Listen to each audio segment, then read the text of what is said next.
அப்புறம் அவங்க மாற்றி மாற்றி பங்காளின்றாங்க. நாங்கள் 2 பேரும் பாரதிய ஜனதா கட்சியை மட்டும் வளர விட மாட்டோம், இந்த பங்காளி இருக்கணும் இல்லாட்டி இந்த பங்காளி இருக்கணும். நாங்கள் சொல்கிறோம் நாங்களும் 3வது பங்காளி தாங்க, நாங்களும் இங்கே தானே மாமா மச்சான் தான் நாங்களும். அதனால் இந்த 2 பங்காளி வேண்டாம், நாங்கள் உள்ள புது பங்காளியாக வர்றோங்கிறோம். அது தமிழக மக்கள் அங்கீகாரம் கொடுத்து 11% ஓட்டு, தேசிய ஜனநாயக கூட்டணிக்கு 18% ஓட்டு கொடுத்துருக்குறாங்க. சொல்லுங்கண்ணா, எந்த பங்காளிகளோடும் போக போகிறது இல்லை. நீங்கள் பார்த்துருக்குறீங்க, பாரதிய ஜனதா கட்சி 2024 அற்புதமான கூட்டணி மக்கள் முன்னாடி நிற்கிறாங்க. கூட்டாட்சி நம்ம சொல்லியாச்சு. அதனால் பங்காளி என்று சொல்வதை விட எங்க கூட்டணி மாம மச்சான் கூட்டணி. இது பங்காளிகள் வேண்டாம், நாங்கள் மாம மச்சான் கூட்டணி. எல்லோரும் இணைந்து அக்கா தங்கைகள் மாம மச்சானாக இருந்து தமிழகத்தை வளப்படுத்துவதற்கு தேசிய ஜனநாயக கூட்டணி இருக்கு. இது மாமா மச்சான் கூட்டணி.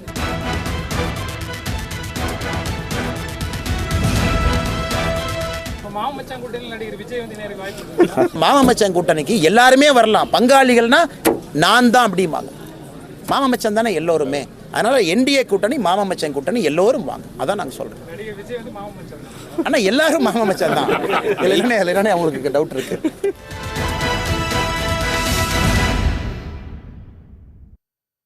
வணக்கம், இது கேள்வி களம்.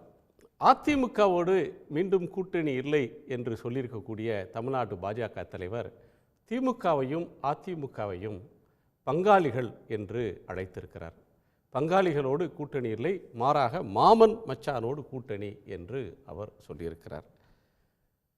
கூட்டணி ஆட்சிக்கு சம்மதிக்கக்கூடியவர்கள் இந்த அணியில் இடம்பெறலாம் என்பது அவருடைய பொதுவான ஒரு சரடாக இருக்கிறது. இது சார்ந்து விவாதிக்க போகிறோம். நம்மோடு மூத்த பத்திரிகையாளர் திரு ஆர்.கே. ராதாகிருஷ்ணன், பாரதிய ஜனதா கட்சியினுடைய செய்தி தொடர்பாளர் திரு புரட்சி கவிதாசன், அஇஅதிமுகவினுடைய ஆதரவாளர் திரு பொங்கலூர் மணிகண்டன். அனைவருக்கும் வணக்கம். ஆர்கே, இது என்ன தேசிய ஜனநாயக கூட்டணி, ஜனநாயக முற்போக்கு கூட்டணி, மக்கள் நல கூட்டணி, இப்படி பலவிதமான கூட்டணி பார்த்துருக்கோம். தமிழ்நாடு டிக்ஷனரிக்கு புது வார்த்தை, ஒரு லெக்சிகனுக்கு ஒரு புது வார்த்தையை கொடுக்குறாரு அண்ணாமலை, மாம மச்சான் கூட்டணி அப்படின்னு. சுவாரஸ்யமாக இருக்குது, கேட்குறதுக்கு ஒரு ஜோவிலாக இருக்குது. அதை தாண்டி அதில் வந்து சென்ஸ் என்ன இருக்குது, பொருள் இல்லைன்னு நான் கருதுகிறேன். அதாவது இப்போ திமுகவும் அதிமுகவும் வந்து பங்காளிகள் வந்து 2 கட்சியில் இருக்கிற வரலாறு நம்ம எவ்வளவோ பார்த்துருக்கோம். சேலத்தில் வந்து நீங்கள் எடுத்து பார்த்தீங்கன்னா அங்கிருந்து ஆரம்பிச்சு பல இடங்களில், அதாவது பங்காளிகள் வந்து 2 கட்சியில் இருக்கிறது வந்து ஒன்றும் பெரிய ஒரு ஆச்சரியம் கிடையாதுன்னு நான் சொல்லுவேன். அப்படி இருந்தால் கூட 2 கட்சியில் இருக்கிறவங்களும் வந்து அந்த கட்சியை விட்டு கொடுக்காமல் அந்த தெருவில் வந்து அவர்களுடைய திமுக கொடி தான் போனோம், அங்கே இருக்க வேண்டும், இல்லை என்றால் அதிமுக கொடி தான் இருக்க வேண்டும் என்று சண்டை போட்டு குத்தி கொண்ட வரலாறு வந்து, குத்தி கொலை செய்த வரலாறு வந்து தமிழ்நாட்டில் இருக்கிறது. சேலத்தில் குறிப்பாக இருக்கிறது, பல இடங்களில் இருக்கிறது, திருநெல்வேலியில் இருக்கிறது, எவ்வளவோ இடங்கள் இருக்கிறது. இது பங்காளிகள் என்று வைத்துக்கொண்டால் பங்காளிகளுக்கு பகை இருக்கின்ற பங்காளிகள் மட்டும் கிடையாது, இதை வந்து முரட்டு பக்தனாக இருக்கின்ற பங்காளிகள் இருக்கிறார்கள் ஒரு பக்கம். இன்னொரு பக்கம் வந்து அம்மா காலில் அடிபடைந்த எவ்வளவோ வந்து பங்காளிகள் இருக்கிறார்கள். இவர்களுக்கு எவ்வளவோ அந்த கொள்கைகள் வந்து அவர்கள் வந்து ரொம்ப தெளிவாக இருந்தார்கள், அவர்களிடம் இருந்தார்கள். அப்போ இதில் வந்து நீங்கள் அது பங்காளிகள் பார்க்க வேண்டிய அவசியமே கிடையாது. இந்த 2 கோணத்தில் இதை பார்க்க வேண்டியது இருக்குது. இது வந்து ஓப்பன் ஃபார் ஆல். அப்போ எந்த கட்சியும் எந்த கூட்டணியோடும் இப்போ இல்லை, எல்லா கட்சியும், திமுகவும் எந்த கூட்டணியில் இல்லை, அதிமுக எந்த கூட்டணியில் இல்லை, பாஜகவுக்கு எந்த கூட்டணியும் இல்லை. புதுசாக இப்போ அண்ணாமலை சொல்கிற கருத்துப்படி பார்த்தா யாரெல்லாம் கூட்டணி ஆட்சிக்கு சம்மதிக்கிறாங்களோ அவங்கெல்லாம் பிஜேபி கூட்டணிக்கு போயிடலாம், திமுக அதிமுக தவிர. ஆமாம், இப்போ வந்து இப்போ இருக்கிற நிலைமைன்னு பார்த்தீங்கன்னா யாரும் வர்ற இடத்துல கிடையாது, போகிற இடத்துல தான் இருக்காங்க. யார் போகிற இடத்துல நம்ம இருக்காங்கன்னு பார்த்தீங்கன்னா, பாஜகவை பொறுத்தவரை பாமக அந்த கூட்டணியில் நீடிக்குமா என்ற அந்த ஒரு சந்தேகம் அனைவருக்கும் இருக்கின்ற சந்தேகம். பாமக சேர்ந்த சில நபர்களுக்கே இருக்கின்ற சந்தேகம். நான் சில நபர்களோட பேசுகிறேன் அந்த சமயத்தில். ஏனென்றால் ஒரு வயபிள் கூட்டணியாகவே இப்போ வந்து பாஜக கிடையாது. அப்படி இருக்கின்ற ஒரு நிலைமையில் வந்து அடுத்த தேர்தலில் அட்லீஸ்ட் ஒரு 5 சீட்டு இல்லை என்றால் 10 சீட்டு வந்து ஒரு பாமகவுக்கு ஜெயிக்க வேண்டும் என்றால் அது அதிமுக கூட்டணியில் தான் சாத்தியம் இருக்கிறது. திமுக கூட்டணியில் இப்போதைக்கு இடமில்லை, இருக்கிறவர்களே என்ன செய்யறதுன்னு தெரியாத ஒரு நிலைமையில் இருக்கிறது. அதில் காங்கிரஸுக்கும் திமுகவுக்கும் பல ஃப்ரிக்ஷன்ஸ் உருவாகக்கூடிய அந்த இடம் இருக்கிறது. இது எத்தனை இடங்கள் என்ற அந்த விஷயத்தில் அப்படி இருக்கின்ற ஒரு நிலைமையில் திமுக கூட்டணியில் இடம் கிடையாது. திமுக கூட்டணி ஹவுஸ்ஃபுல். நிச்சயமாக இந்த திமுக கூட்டணியிலிருந்து யாரும் விலகி போவதற்கான அந்த வாய்ப்பு கிடையாது. ஏனென்றால் 2026 இன்னொரு முறை வந்து நாம் அதிகாரத்திற்கு வந்தால் மட்டும்தான் இந்த ஆட்சியும் இந்த ஒரு செட்டப்பும் அப்படி நீடிக்கும் என்று கட்சிகள் வந்து விரும்புகிறார்கள், கட்சிகளுக்கு தெரிகின்ற விஷயமா இருக்கிறது. அதிமுகவை பார்த்தீங்கன்னா அதிமுக இன்னும் 2-3 கட்சிகளை சேர்க்கக்கூடிய ஒரு நிலையில் இருக்கிறது. அங்கே தான் பாமகவுக்கு ஆப்பர்ச்சுனிட்டி வருகிறது. இல்லை, இப்போ வந்து ஏடிஎம்கே உடைய கடைசி அவசர செயற்குழு கூட்டத்தோட தீர்மானத்துப்படி பார்த்தாலே ராஜதந்திர வியூகத்தை எடப்பாடி வகுக்க போறாரு, ஒரு பலமான கூட்டணியை போட போறாரு. அதை நோக்கி தான் அந்த கட்சியோட ஃபியூச்சர் இருக்குன்றது ஒன்று. ஆமாம், இப்போ ஏடிஎம்கே எதிர்க்கிற பிஜேபி என்ன ஒரு சித்திரத்தை தருதுன்னா, திமுக அதிமுக 2 பேருக்கும் முரண்பாடே இல்லை, அவங்க 2 பேரும் வந்து பங்காளிகள், அவங்களுக்குள்ள உறவு இருக்குது அப்படின்னு அவங்க சொல்கிறாங்க. திமுக என்ன சொல்லுதுன்னா, நாளைக்கே வந்து ஏடிஎம்கேவும் பிஜேபியும் அசம்பிளி எலெக்ஷன் வந்தால் ஒன்று சேர்ந்து கொள்வாங்கன்னு. பிஜேபி அதிமுக என்ன சொல்லுதுன்னா, திமுகவுக்கும் பிஜேபிக்கும் உறவு இருக்கு அப்படின்றாங்க. அப்போ இதில் மிக தெளிவாக தெரிகிறது 3 கூட்டணி என்று மிக தெளிவாக தெரிகிறது. இந்த 3 கூட்டணிகள் பாஜகவுக்கு மட்டும்தான் இப்போ வந்து நபர்கள் இல்லாத ஒரு கூட்டணியாக இருக்கிறது. அதாவது ஒரு பெரிய ஒரு கட்சி சரி, இப்போ மதிமுக ரேஞ்சிலையோ இல்லைன்னா தேமுதிக ரேஞ்சிலையோ இந்த ஒரு கட்சியும் வந்து பாஜகவோட நிற்க வேண்டிய ஒரு ஒரு சிச்சுவேஷன் வந்து இன்னைக்கு கிடையாது. அதிமுக திமுகவை தான் அட்டாக் பண்ணுது. நீங்கள் போய் சேர்றீங்கன்னு தான் சொல்கிறே தவிர பாஜக அவங்க கூட வந்து சேர்றதுன்ற அந்த விமர்சனம் வைக்கவில்லை. நரேந்திர மோடிக்கு எதிராக விமர்சனம் வந்து அதிமுக வைக்கவில்லை.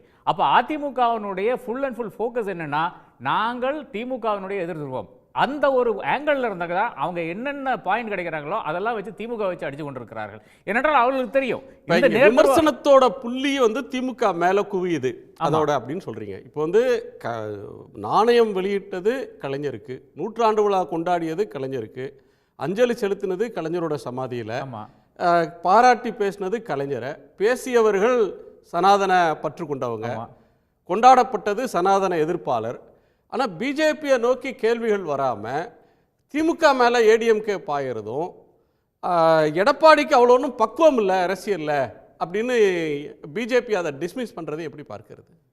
என்னை பொறுத்தவரை வந்து திமுக ஒரு நல்ல ஒரு சூப்பர் கேம் ஆடி இருக்குது. நான் வேற ஒரு நிகழ்ச்சியிலோட குறிப்பிட்டேன், கலைஞர் இது நான் நிச்சயமாக ரசிச்சிருப்பார். யாரை கூப்பிட்டாங்க? மோடியை கூப்பிட்டாங்களா? கூப்பிடல. அமித்ஷாவை கூப்பிட்டாங்களா? கூப்பிடல. யாரை கூப்பிட்டாங்க? ராஜ்நாத் சிங் யார்? வாஜ்பேயி காலத்தை பாஜக நபர், வாஜ்பேயி காலத்திலே எம்பியாக இருந்து யூபிக்கு முதல் மந்திரியாக இருந்தவர். அதை தாண்டி வந்து அவர் லக்னோவிலேருந்து ஜெயிச்சு வந்தார். வாஜ்பாய் கவர்மெண்ட்ல மந்திரி அவர். அதான் யூபியில் சிஎம்மாக இருந்தவர். யூபியில் வந்து இன்னைக்கு ஒரு யூபி வெர்சஸ் குஜராத் மாடல் வந்து இப்போ வந்து டெல்லியில் ஓடிக்கொண்டிருக்கிறது. அந்த ஒரு தருணத்தில் வந்து யூபியில் இருக்கின்ற 2வது முக்கிய புள்ளியை கூப்பிட்டுருக்காங்க இந்த ஒரு விழாவுக்கு. அப்போது கலைஞரே நிச்சயமாக ரசிக்கக்கூடிய ஒரு விழாவாகத்தான் நான் அதை பார்க்கிறேன். ராஜ்நாத் சிங் வந்து கமலா தலைவரை பற்றி இந்த அளவுக்கு புகழாரம் சூட்டுவது வந்து அது வந்து ஒரு சனாதனி. அதுவும் எந்த மாதிரி ஒரு சனாதனின்னு பார்த்தீங்கன்னா, வடிகட்டுனா ஆர்எஸ்எஸ்காரர். அந்த வடிகட்டின ஆர்எஸ்எஸ்காரர் வந்து இன்னதான்னு கிடையாது. என்ன நாம் வந்து செக்யுலரிசம் எல்லா இடத்துலையும் கொண்டு வரணும்னு சொல்லல, அதை தவிர பாக்கி எல்லாமே சொன்ன ஒரு நபர் வந்து ராஜ்நாத் சிங் அவங்க வந்து உட்கார்ந்து கொண்டிருக்காரு. அப்போது ஒரு சனாதனியை வைத்துக்கொண்டு இந்த அளவுக்கு ஒரு திமுக வந்து பேசக்கூடிய ஒரு இடம் வந்து அங்கே உருவாக்குறது. அதை யார் உட்கார்ந்து ரசித்து கொண்டிருக்கிறான்னு பார்த்தீங்கன்னா அண்ணாமலை. வேற வழி இல்லை. அதே மாதிரி தமிழிசை சவுந்தரராஜன், நாயனார் நாகேந்திரன் எல்லாரும் உட்கார்ந்து ரசித்து கொண்டு தான் இருக்கிறார்கள். வேற வழி கிடையாது. அதன் பிறகுதான் இந்த அட்டாக் வருகிறது. அந்த அட்டாக்ல வந்து பிஜேபி வந்து திமுகவுக்கு எதிரான கட்சின்னு தன்னை ப்ரொஜெக்ட் பண்றாங்க. நாங்கள் தான் பிரைமரி அப்போசிஷன் ஒரு பக்கம் ப்ரொஜெக்ட் பண்றாங்க. கலைஞரை பற்றி, திமுகவை பற்றி, ஆட்சியை பற்றி ஒரு பக்கம் கடுமையாக விமர்சனம் பண்ணிட்டு இருக்காங்க. அந்த விழாவில் பங்கேற்றது ஒரு அரசியல் நாகரிகம் பெருந்தன்மை, அவரை பாராட்டி பேசுவதற்கெல்லாம் அவர் பொருத்தமானவர் தான் அப்படின்ற இடத்துக்கு பிஜேபி வந்து சேர்ந்துருக்கு. இதை நம்ம கொஞ்சம் இன்னும் கூட விவாதிக்கலாம். நான் திரு மணிகண்டன்ட்ட கேட்கணும், சார் உங்கள் பகுதியில் இருக்கக்கூடிய மேற்கு மண்டலத்தோட ஒரு சொல்லாடல்னு நினைக்கிறேன் இது, மாமன் மச்சான் கூட்டணி, பங்காளி கூட்டணின்னு. அது என்ன சார் அது பங்காளி கூட்டணின்னா? இப்போ வந்து எம்ஜிஆர் காலத்துலேயும் சரி அதற்கு பிறகும் சரி திமுக அதிமுக தான் தமிழ்நாட்டில் 2 பெரிய கட்சிகள். காவேரி பிரச்சனையில் 2 பேருக்கும் ஒத்த கருத்தாக இருந்தது. இடஒதுக்கீடு வந்தால் 2 பேருக்கும் ஒரே கருத்து தான். இடபிள்யூஎஸ் வந்தால் ஒரே கருத்து தான். கிரிமி லேயரில் ஒரே கருத்து தான். அணை பாதுகாப்பு சட்டம் வந்தால் ஒரே கருத்து தான். நீங்கள் ஹிந்தி எதிர்ப்புன்னு வந்தால் ஒரே கருத்து. 2 வெவ்வேறு கட்சிகள் அரசியல் ரீதியாக மோதிக்கொள்வாங்களே தவிர அடிப்படை கொள்கையில் அவங்களுக்கு எந்த முரணும் இல்லை. ஆனால் திமுகவுக்கும் பிஜேபிக்கும் முரண் இருக்கு, அதிமுகவுக்கும் பிஜேபிக்கும் முரண் இருக்கு. இவங்கள ரெண்டு பேரையும் பங்காளிகள் அப்படின்னு சொல்றது அரசியல் ரீதியா சரியா? இந்த மாமன் மச்சான் கூட்டணினா என்ன சார் மேற்கு மண்டலத்தில்? அது எப்படி சார்? அதுக்கு ஏதாவது பொலிட்டிக்கல் மீனிங் இருக்கா சார்? இல்ல, நீங்களுமே அந்த மண்டலம் சேர்ந்தவங்க தான். ஏன் தனிச்சு பேச எனக்கு தெரியலைங்க. குணசேகரன் சார் வந்து அவரு நீங்க அந்த பகுதியை நீங்க சேர்ந்தவங்க தான். அடுத்த விஷயங்க, இப்ப பொதுவா வந்து அதிமுக உருவானது எங்கிருந்து பாருங்க. திமுக இருந்து பிரிந்துதான் அதிமுக உருவானது. அப்போ அந்த திமுகவுடைய முழு கொள்கையும் அண்ணா வகுத்த கொள்கையை ஏற்றுக்கொண்டு உருவானது அதிமுக. அப்ப அந்த அதிமுகவுக்கும் திமுகவுக்கும் கொள்கை ரீதியா வேறுபாடு இல்லைங்க, கருத்து வேறுபாடு ஏற்பட்டது எம்ஜிஆர் அவர்களுக்கு. அப்ப பிரிந்தது. அப்ப அதனால அதை வந்து முரண்பட்ட கூட்டணியா சொல்லாம பங்காளின்னு சொல்றாங்க. அது நீங்க எப்படி எடுத்துக்கொண்டாலும் அதை பத்தி வருத்தமா கவலையே இல்லை. ஆனா திரு அண்ணாமலை அவர்களுக்கு உண்மையை சொல்றேன், அவர் குறுகிய காலத்துல அரசுக்கு வந்தவர். அவரோட இயக்கம் ஆரம்பிச்சு ரொம்ப கஷ்டப்பட்டு கிராமத்துல இருந்து கிளையை உருவாக்கி படிப்படியா வந்து அவர்களே நிர்வாகிகள் நியமிச்சு அதுல ஒரு தலைமை பொறுப்பு இருந்து அவர் பேசினார்னா அதுல சரிங்க, பொருத்தமா இருக்கு, தப்பே இல்லை. ஆனா யாரோ ஆரம்பிச்ச இயக்கத்துல ஒரு மாநில தலைவரா ஒரு 3 ஆண்டு காலம் 6 ஆண்டு காலம் இருக்க போகிறவர் இப்படி எல்லாம் பேசுவது ஒரு திரைப்பட காட்சியில நகைச்சுவையை அடிக்கடி ஒருவர் கொண்டு வந்தாதான் மக்கள் ரசிக்குமாங்கிற மாதிரி அதனால ஆட்சியை சொன்ன சரிதாங்க. இப்போ ரசிக்கிற மாதிரி இது ஏதோ ஒரு ஊடகத்துல வந்து மக்கள் மத்தியில செய்தி போட்டுன்னு சொல்லி வேண்டுமென்றே அண்ணாமலை பேச்சு மாமன் மச்சான் கூட எப்படி கூட்டணி ஏற்க முடியுங்க? ஏன் மாமன் மச்சான் தான் அப்ப பங்காளியில என்ன ஆகுறது? இது ஒரு முரண்பட்ட வார்த்தைங்க. ஒரு சொல்லாத வார்த்தை எடுத்துக்கொண்டாலும் கூட இது அரசியல் ரீதியாக பெரிதாக மதிக்கப்பட ஒரு சொல்ல அல்லது. அதிமுகவை விமர்சிக்கிறாரு, திமுகவை கடந்த காலத்துல ஆட்சியர் மாதிரி மிக மோசமாக விமர்சித்தார். பேசிவிட்டு அதே மேடையில அதே ஐயா கலைஞருடைய சமாதியில சென்று வணங்க வேண்டியதை வந்துடாதீங்களா? இப்போ திமுக அதிமுக அப்படி அல்ல. இவர்கள் இருவரும் இந்த 57 ஆண்டுகள்ல எண்ணற்ற சாதனைகளை தமிழ்நாட்டு மண்ணுக்கு செய்திருக்காங்க, மறுக்க முடியாது. நீங்க இந்தியாவில எந்த மாநிலத்தை எடுத்துங்க, திராவிட பூமியில் நடந்திருக்கிற சாதனைகளை ஒப்பிட்டால் இந்தியாவில் எங்கும் யாரும் செய்திடவே இல்லை. அதை வந்து உறுதியா சொல்ல முடியும். எப்போது அண்ணா வந்தாரோ 2020 இன்றைக்கு வரையிலும் தமிழ்நாட்டை பொறுத்தவரையில் மிகப்பெரிய வளர்ச்சி இருக்கிறது. சொல்ல முடியுங்களா? ஒண்ணும் இல்லை. இப்போ எடப்பாடியார் முதலமைச்சர் இருந்தாங்க, அவர் வெளிநாடுகளுக்கெல்லாம் சென்று அந்நிய முதலீடு ஈட்டி வந்து இங்க தொழில் தொடங்க சொல்லி சொன்னார். திரு ஸ்டாலினும் போனார். ஆனா திரு அண்ணாமலை செய்யறாங்க, மத்திய பிரதேசத்துல இருந்து மத்திய அமைச்சர் வர வச்சு மத்திய பிரதேச தொழில் தொடங்க சொல்லி கோயம்புத்தூர் திருப்பூர்காரெல்லாம் அனுப்புறாரு. அப்போ இவருடைய அரசியல் பாருங்க. இப்ப ஏற்கனவே நான் பியூர் கர்நாடகா அப்படின்னு பேசி அங்க ஒரு பேசினார். உண்மை சொன்னா சார், நான் சிவாஜி கணேசனை அருமையா ரசிப்பேன். சிவாஜி கணேசன் இறந்து விடவில்லை, இன்னும் வாழ்ந்து கொண்டிருக்கிறார் என்பதை நிரூபிக்கிற ஒரு ஒரு ஒரு அரசியல் புதிய வந்து வருவதா அண்ணாமலையுடைய அண்ணாமலைக்கான அரசியல் பக்குவம் முதிர்ச்சி உண்மையா இல்லை. அவனை குறைச்சு நினைப்பில்ல, ஐபிஎஸ் படிச்சு வருதா, காவல்துறை. திரு மணிகண்டன், அரசியல்ல இன்னமும் ஒரு சிவாஜி இருக்கிறாரு, சிவாஜி இன்னும் சாகலப்பா, அண்ணாமலையை பார்த்து நான் வந்து உருவத்தில் சிவாஜியை பார்க்குறேன்றீங்க, அது உங்களுடைய உரிமை. ஆனால் அதிமுக எதிர்ப்பு அப்படின்ற ஒன்றில் அண்ணாமலை தீவிரமாக தான் இருக்கிறார். தமிழ்நாட்டு பிஜேபி தீவிரமாகத்தான் இருக்குது. அதிமுகவோட கூட்டணி இல்லை, அவங்க வேண்டுமானால் சேர்ந்து கொள்ளட்டும், திமுகவும் அதிமுகவும், நாங்கள் இல்லை அப்படின்னு வேற ஒரு அணியை நோக்கி போகிறார். அப்போ ஒரு மும்முனை போட்டி அல்லது 4 முனை போட்டி அப்படின்ற ஒன்றில் உறுதியாக நிற்கிறதும், ஏடிஎம்கேவோட காம்ப்ரமைஸ் இல்லை அப்படின்னு பேசுகிறதையும் ஒரு காமெடியாக எடுத்துகிட்டு போக முடியுமா ஏடிஎம்கே? அது ஒரு சீரியஸான ஒரு பொலிட்டிக்கல் டிஸ்கோர்ஸ் இல்லையா சார்? இப்போ அதிமுக எதிர்ப்பு என்று அவர் முன்வைத்தால் இப்ப அதிமுக தயாரா இருக்கான்னு பாருங்க. அதிமுகவை பாஜகவை சேர்ப்பது நிலையே கிடையாது. அதிமுக பாஜகவோடு கூட்டணி இல்லை, சேர்க்க மாட்டோம். எப்ப 2024 இல்லை, 26 இல்லை. அது மட்டும் இல்ல, இன்றைய செயற்குழு கூட அந்த முடிவு தான் எடுக்கப்பட்டதுங்க. நான் நிச்சயமா சொல்றேன், பாரதிய ஜனதா கட்சியோடு நேரடியா மறைமுகமா அல்லது வேற வகையில எந்த வகையிலும் எடப்பாடியார் நிச்சயமாக கூட்டணி வைக்க மாட்டார். அது நீங்க அரசியல் ரீதியா யார் விமர்சித்தாலும் பரவாயில்ல, அவர் எடுத்த முடிவு உறுதியா இருப்பார். என்ன காரணம்னா, திராவிட கட்சிகள் செய்த சாதனையை தாண்டி தமிழ்நாட்டில் பாஜக ஏன் சொல்றேன்னு சொன்னா, ஒன்றும் சார் இன்னைக்கு வந்து பேசாதவர் அவனாசி அத்தியாவசியத்தை யாருக்கு வந்தாலும் பாருங்க. இப்போ ஆனமலையா நல்லா இருக்கு, 10,000 கோடி தான் நான் ஒதுக்குவேன்னு சொன்னார், பாராளுமன்ற தேர்தலில் வெற்றி பெற்றார். இப்ப மத்தியில் ஆட்சி இருக்கிறது யாருங்க? நீங்க தான் ஆட்சியில் இருக்கீங்க, மோடி நெருக்கமா இருக்கிறீங்க, நேரடியாக சொல்லி வாங்கி கொடுத்து நடத்துங்க. யார் வேண்டாம்னு சொன்னா? தமிழ்நாட்டுக்கு ஒரு சிங்கித்து வெள்ளம் வந்தது, மழை வந்தது, இவ்வளவு வறட்சி, பட்ஜெட் நிதி ஒதுக்கல, ரயில்வே தரத்துக்கு எந்த எதுவுமே இல்லை. தமிழ்நாட்டுக்கு எதுவுமே செய்யாத மைனாரிட்டி பாஜக அரசு இன்றைக்கு தமிழ்நாட்டை பத்தி பேசுறதுக்கு எந்த தார்மீக தகுதி உரிமை இல்லை. உண்மையை சொன்னா அண்ணாமலை அடுத்த வருஷமா 6 மாசம் மாற போறாரு. இப்ப கூட ஒரு தற்காலிகமா மேல் படிப்பு இப்பதான் அரசியலே படிக்க போறாரு. 50 ஆண்டு காலம் அரசியலை படித்து அரசியல் பாடம் எடுக்க நிலையில் இருக்கிற ஒரு மாபெரும் இயக்கம் அதிமுக. திமுக தான் அப்படித்தா ஒரு நூற்றாண்டு இயக்கம் திமுக தான். அப்போ இதை பத்தி எல்லாம் பேசுகிற தகுதி அண்ணாமலைக்கு இல்லைங்க. நான் திமுக ஆதரித்து வக்கால் வாங்கி பேசல. தமிழ்நாட்டை பொறுத்தவரை நான் யாரும் எப்பவுமே சொல்லுவேன், இந்த திராவிட இயக்கம் தான் தமிழ்நாட்டுக்கு அளப்பரிய சாதனை புரிந்திருக்கிறது. இந்த பாஜக தமிழ்நாட்டிலிருந்து எந்த அளவுக்கு பால்படுத்த முடியுமோ அந்த அளவுக்கு பால்படுத்தி கொண்டிருக்கிறது. இந்த கட்சியோடு சேர்ந்ததுக்கு ஒவ்வொரு கட்சியும் கடந்த காலத்தில் வெட்கப்பட்டிருங்க. இப்ப நீங்க விலகி வந்த போது எடப்பாடியார் மிக உண்மையா சொன்னார். ஏன்னா வெளியில கூட சில விஷயம் சொன்னார். ஆனா ஏன் பெரிய வரைக்கும் சொன்னா, ஏன் அதிகம் எதுக்குன்னு சொன்னா, பாஜக ஒரு பொருட்டே இல்ல சார், ஒரு மதிக்கப்பட வேண்டிய இயக்கமே இல்ல. 18% வாக்குகள் வாங்கினான்னு சொல்றாரு. 2014 இதே போல வாக்குகள் வாங்கினீங்க. அப்ப 10 ஆண்டுகள் கழித்தும் அதே வாக்கு சேர்ந்து வாங்குறாங்க. அப்போ இவர் சொல்ற கணக்கு பாருங்க. நான் இப்படி அமைப்போம் 400 தொகுதிகள் வெற்றி பெற்று தமிழ்நாடு 25 வெற்றி பெற்று 4 அமைச்சர் உருவாக்கி இவ்வளவு சாதனை செய்ய போறோம்னு சொன்னீங்களே, எங்க ஜெயிச்சீங்க? 240 தொகுதிகள் மட்டுமே பெற்று மைனாரிட்டி அரசு வந்துக்கிறீங்க. சந்திரபாபு நாயுடு 16, நிதிஷ்குமார் 12. பிஜேபியை சீரியஸா எடுத்துக்க வேணாம்னு சொல்றீங்க. கலை யதார்த்தம் அதுதானா அப்படின்றது ஒரு முக்கியமான ஒரு கொஸ்டின். திரு சுமந்த் சி ராமன் அவர்கள்ட்ட கேட்கணும். சார், ஏடிஎம்கேவோட கூட்டணி இல்லைன்னு மீண்டும் மீண்டும் பிஜேபி சொல்றதையும், கலைஞருடைய விழாவுக்கு பிஜேபி தலைவர்கள் போனது, அவரை பாராட்டி பேசினது, இதை பார்த்து திரு பழனிசாமி அவர்கள் விமர்சிக்கிறாரு. அப்படி விமர்சிக்கிறவரை பார்த்து உங்களுக்கு அரசியல் பக்குவம் இல்லை, ஒரு கிணற்று தவளையாக இருக்கிறாரு அப்படின்லாம் விமர்சிக்கிறத எப்படி புரிஞ்சுக்கிறீங்க?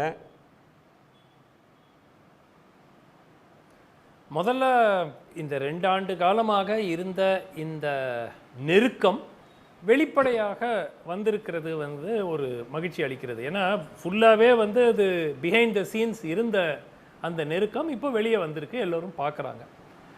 நிச்சயமாக இதனால் உடனே பாஜகவும் திமுகவும் தேர்தல் கூட்டணி வைப்பாங்களான்னா வைக்க மாட்டாங்க. ஏன்னா அது வச்சாக்கா இரு கட்சிகளுக்கும் அது மிகப்பெரிய பாதிப்பு ஏற்படும் என்று அவர்கள் இருவருக்கும் தெரியும்.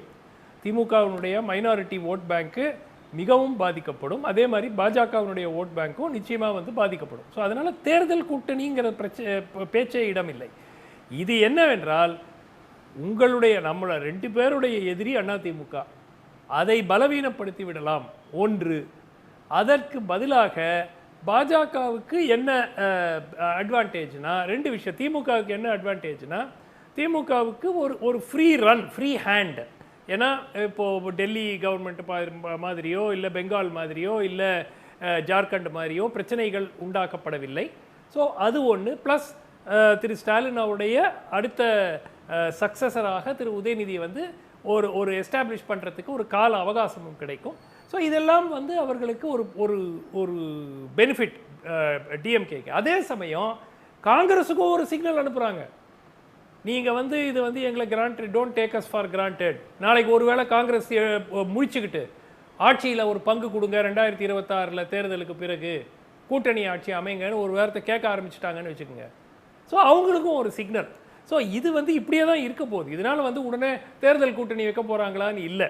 ஆனால் மக்கள் பார்வையில் இரு கட்சிகளும் ஏதோ ஒரு மிகப்பெரிய எதிரிகளை ஒருவருக்கு எதிரிகளை போல் சித்தரித்து கொண்டிருந்தது. இது 2 வருஷமாகவே இல்லை குணா. உங்களுக்கே தெரியும், நான் இதே நிகழ்ச்சியில் முன்பு வேறு டாபிக் பேசும்போது நான் வெளிப்படையாக சொல்லியிருக்கேன். அப்போ யாருமே அதை ஏற்றுக்கலை. எப்போ 2G கேஸோ மற்ற கேஸ் மேலே மூவ்மெண்ட்டே இல்லாமல் இருந்ததோ, எப்போ மற்ற மாநிலங்களில் கொடுக்கப்பட்ட இன்னல்களும் பிரச்சனைகளும் இங்கு வழங்கப்படவில்லையோ, அப்போவே எல்லோருக்கும் தெரியும் என்ன நடந்து கொண்டிருக்கிறதுன்னு. அதை வெளிப்படையா பார்க்க செந்தில் பாலாஜி கைது செய்யப்பட்டு 1 வருஷத்துக்கு மேல ஜெயில இருக்கிறாரு. இடி செந்தில் பாலாஜி அவருடைய பெயில கடைசி நேற்று இன்னைக்கு காலையில சுப்ரீம் கோர்ட்ல வந்தது வரையிலும் ஒரு பெயில் ஆர்கியூ பண்றதுக்கு சொலிசிட்டர் ஜெனரல் ஆர்கியூ பண்றது, அது கீழ்கோர்ட்ல இருந்து மேல் கோர்ட் வரையிலும் வர்றது, டூத் அண்ட் நெயில் அவர் ஜெயில இருக்கணும்னு பார்க்கிற ஒண்ணு பாக்குறீங்க. டிஎம்கே கவர்மெண்ட் எப்படியாவது அவர் வெளில வரணும்னு விரும்புது. 2 விஷயம். இன்னொரு பக்கம் எலெக்ஷன் என்னவெல்லாம் மோடி பேசினாரு, தேர்தலுக்கு பிறகு திமுகவே இருக்காது, இந்த ட்ரக் டீல் அப்படின்னு சொல்லி ஜாஃபர் சாதிக்கை கொண்டு வந்து ஒரு பெரிய விஷயமா பூதாகரமாக பேசி பார்த்தாங்க. அதுக்கு பிறகு கச்சத்தீவு அப்படின்னு அதை ஒன்று எடுத்தாங்க.